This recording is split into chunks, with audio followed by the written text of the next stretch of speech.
Scan for Sovi, your AI bestie. I got your back. Coral and algae have a complex bond that we can solve quickly by looking at how they both benefit from their unique marine partnership.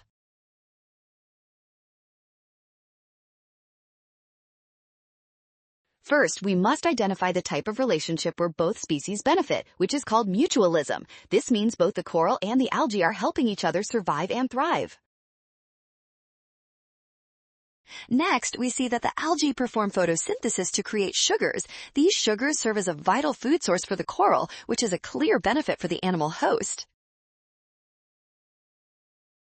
Finally, the coral provides safe shelter for the algae. This exchange of food and protection makes option C the perfect choice.